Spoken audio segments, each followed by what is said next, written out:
Hello guys, అందరు ఎలా ఉన్నారు? నేను మీ రాజకున్నారపు.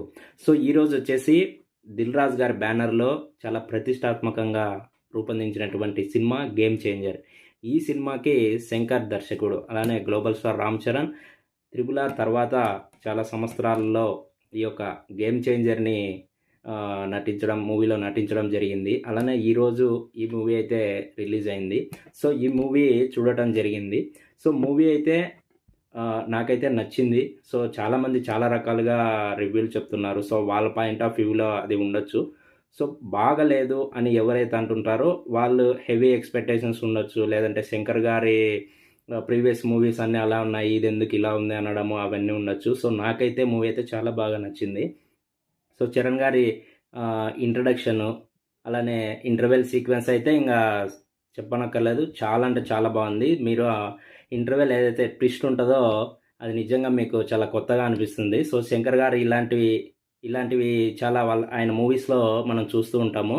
So hero introduction, interval blank, అలానే ఫ్లాష్ బ్యాక్లో ఏదైతే ఉందో అప్పన్న క్యారెక్టర్. సో రామ్ చరణ్ గారి గురించి మనకు తెలిసిందే, ఆయన తనను ప్రాణం పెట్టేశాడు ఆ క్యారెక్టర్ కోసం. అయితే ఏదైతే అప్పన్న అనే క్యారెక్టర్ ఉంటుందో సో ఆ క్యారెక్టర్ కోసం తన ప్రాణం పెట్టేశాడు. సో సాంగ్స్ గురించి మీకు ఆల్రెడీ చెప్పనక్కర్లేదు. సో సాంగ్స్ ఎంత ఖర్చు పెట్టారనేది కూడా దిల్ రాజు గారు మనకు చెప్పడం జరిగింది. సో అయితే చాలా డిసప్పాయింట్ అయింది ఏంటంటే నానా హైరానా అనే ఈ సాంగ్ మూవీలో అయితే లేదు.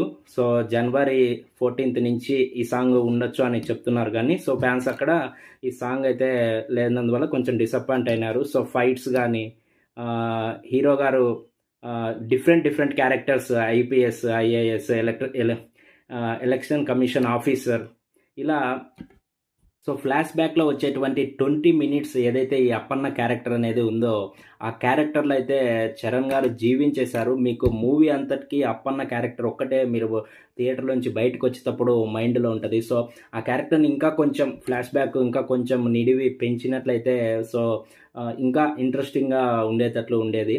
సో అది కొంచెం తక్కువ, అట్లీస్ట్ ఒక 20 minutesలోనే ఆ క్యారెక్టర్ని చంపేయడం జరుగుతుంది. సో తర్వాత నెక్స్ట్ ఏదైతే ఉందో సూర్య గారు అలానే చరణ్ గారి మధ్య ఉన్నటువంటి ఈ టిట్ ఫర్ టాట్ అనే ఈ సీక్వెన్సెస్ ఏదైతే సీన్స్ ఉంటాయో సూపర్గా వచ్చాయి. సో అవి చూస్తున్నప్పుడు చాలా బాగా ఎంజాయ్ చేయొచ్చు.